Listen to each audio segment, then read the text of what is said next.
This one, I tell you what, if you needed some evidence that Tony Abbott's got lots of talent on his backbench, or perhaps doesn't know how to select his front bench, my next guest is a good example for that. David Coleman, former senior executive at Nine, director here at Sky, once upon a time, no less. Thanks for your company. Good to be here, Peter. Equally in the Labor Party, it was ridiculously long before he finally got his promotion, but at least his talents have been recognised. Finally, Nick Champion representing the Labor Party out of Adelaide. Thanks for your company.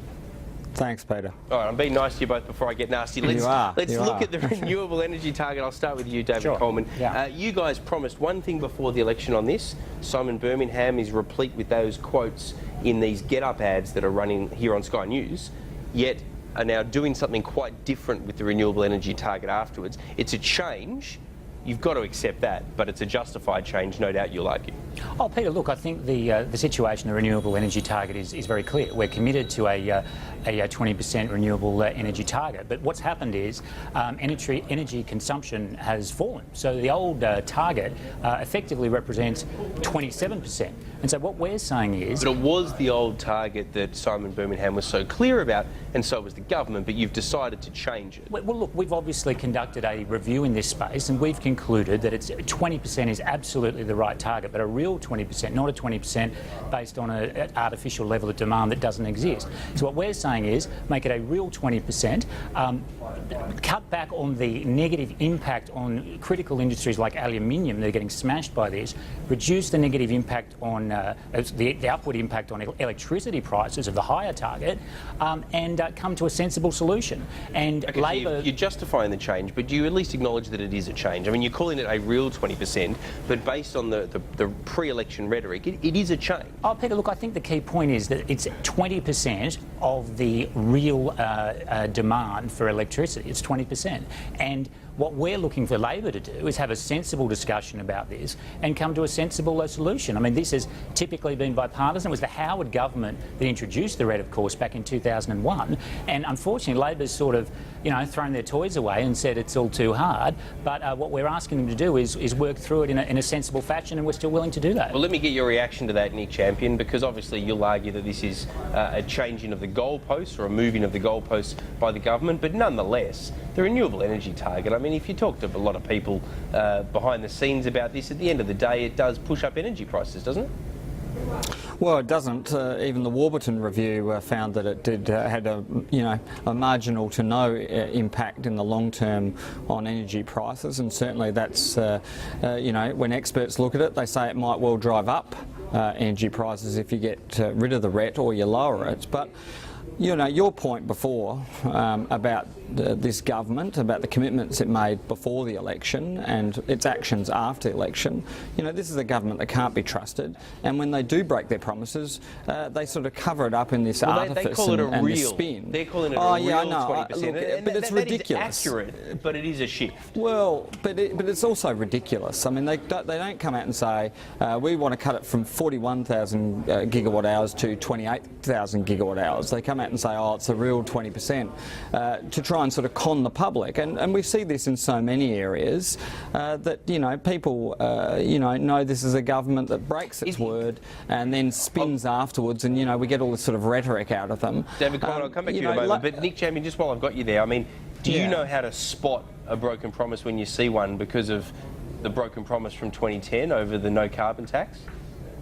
Well, I guess, Peter, whatever you say about those arrangements, we were held to account for it, and I guess I've been on the, on the electoral end of those decisions, and it's not a great place to be. The lesson I derive out of, out of these things is be pretty straight with people before an election and be pretty straight with them after, and don't, try and cover it up in artifice and spin. And, the problem with this government is, they said one thing before the election, and now they're doing completely the other, and then they want to, not own their work. They want to sort of cover it up in spin. Well, it's hard to argue. Let me just jump in on that. Sorry, Nick Champion. It's hard to argue with his point about the 41,000 being downgraded to, I think, 28,000. I mean, 41,000 was the figure that Simon Birmingham, ahead of the election, specifically plucked out and quoted, yet now you're going with something else? Well, Peter, what we're going for is a significant increase in renewable energy. So it's about 16,000 kilowatt hours now. Will increase to more than 26,000. Committed to 41,000. Oh, in an environment, in the previous discussions, Peter, assumed a growth in electricity consumption that hasn't happened.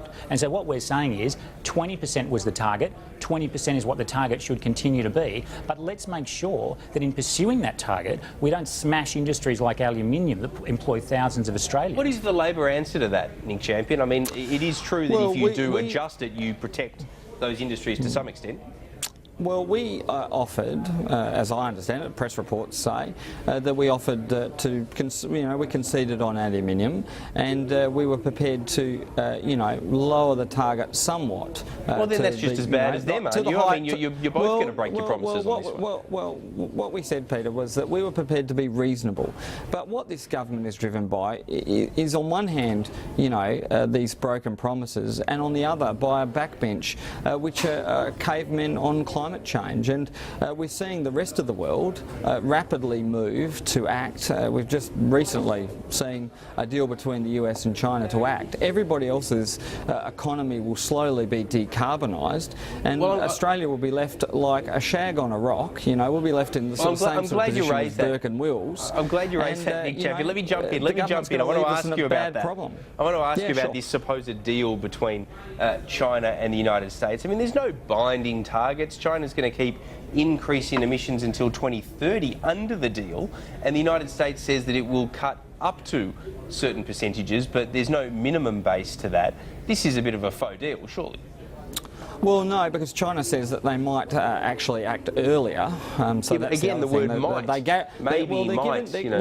they're giving us a cap, right, by 2030, which is a big thing for a developing economy to do, and they're saying they may act earlier. So you might have a situation, and I think one of your journalistic colleagues put it, a reverse Copenhagen, where the rest of the world's acting and we're not, and we're left with a mechanism for dealing with climate change which will cost billions of dollars, and is a supremely inefficient way of dealing with things. So the government's driven by this climate change denial, and that's impacting on government policy and on the nation's well-being. Right. Your reaction to that? Yeah, absolutely. I mean, look, 2 points here that are important, Peter. First is the domestic policy, and let me come to the China-US statement in a moment. So we went to the election, so we'll get rid of the carbon tax. We will absolutely deliver that target of a 5% reduction on 2000 emissions by 2020. We're going to do that. That's absolutely the track that we're on. Now, the announcement today is welcome, and of course the Paris conference next year, as you know, will consider plans for reductions beyond 2020. That's when you'll look at that. Well, that's right, and I think as Greg Hunt has said today, obviously we'll take into account a wide range of matters as we prepare for those Paris talks. But the 5% commitment to reduction from 2000 by 2020 is rock solid. But that is a long way away from what the US and China are talking. Now, I've been cynical about it, including in my editorial off the top of the show, but it's still not a good look for the government that they're going so far or aiming to, and we're not. Oh, look, I'm not sure that I agree with that characterisation that it's a lesser target, but I wouldn't want to get into a criticism of the US or China. But why not? I mean, if their targets are rubbish, and that's what I'm saying, then why not? No, look, I think that their statement is welcome. It is a good statement, and in the lead up to the Paris talks next year, obviously it's something that goes into the mix in our consideration. But our policy has been crystal clear: get rid of the carbon tax, which was a disaster that hurt ordinary families, replace it with the direct action scheme, which we're doing, hit that target of 5% reductions in 2000 levels by 2020, and next year at Paris we'll talk about the period beyond 2020.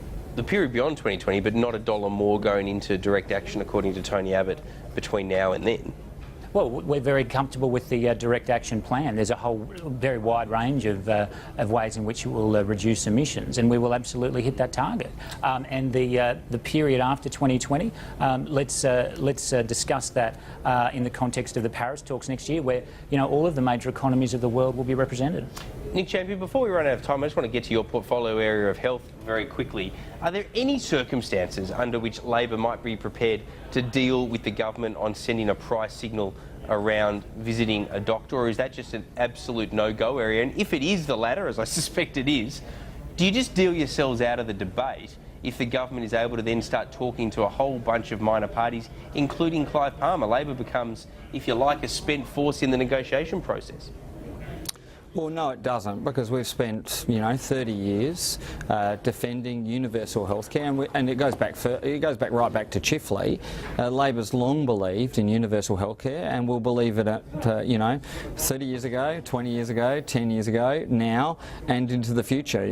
Access to your doctor, access to treatment. Is a very, very you guys important toyed with the principle. idea. You toyed with the idea under Bob Hawke. And then it was dispensed with, and it was dispensed with very quickly, and so quickly, in fact, it never came into being. So whatever. I know you'll raise people wrote this or people did this in the past. You've got to contrast that against 50 odd years of commitment to universal public health care, because it's an important thing for working class people and people on fixed incomes, pensions, because the minute you charge to go to the doctor, there are a proportion of people who won't be able to go, and they'll miss out on treatment, and it will have devastating consequences for their personal circumstances and their personal health. Okay. So the short answer is no, and we'll be proudly proclaiming our values and our policy in the run-up to the next election. All right, David Coleman, I know you want to respond to the health issues of that, but I want to segue that into the economy, because we've got news about potential budget blowout, a lot of it affected by iron ore prices certainly, but also the inability to get legislation through that might have imposed some fiscal constraints. How do you go to the next election, or indeed into the next budget process, winning the fiscal argument when you are going to be accused of not living up to your economic promises, even though some of that at least is off the back of being unable to get your legislative agenda through the Parliament? Well, Peter, we'll do what we can. We'll continue to do what we're doing now, which is putting forward sensible plans for getting the budget back under control. And if I can take the point on Medicare for a moment, I mean, under our budget, Medicare spending still increases by about 20% over the next 4 years. The issue is that the very high level of increase over the preceding 10 years isn't sustainable. And as you know, Peter, anyone who's on a concession card, which is many millions of Australians, can't pay more than for more than 10 visits under the co-payment per year. So just but it's also the way that it might act as a deterrent to people going to the doctor. I mean, that's one of the concerns that medical experts have, is that we are entering a potential area here where preventative illness is not going to be treated because people see a price signal and they don't go. Yeah, but Peter, our budget forecasts that government spending in Medicare will increase by 20% over the next 4 years. So that tells you that we, under these plans, are still forecasting that medical spending and Medicare spending by the government will continue to go up. But just as in not only in healthcare but more generally, we need to take sensible decisions. Now, Labor will just have us sleepwalk into the future, pretend everything's okay, but we know it isn't, because we know they destroyed the budget in 6 years, and our job is to fix that. All right, I know you want to respond to that, Nick Champion, but we're out of time. We will definitely get you back to respond, kind of, in a week's time maybe. Nick Champion, as well as David Coleman, appreciate both of your time tonight. Thanks very much. Thank you.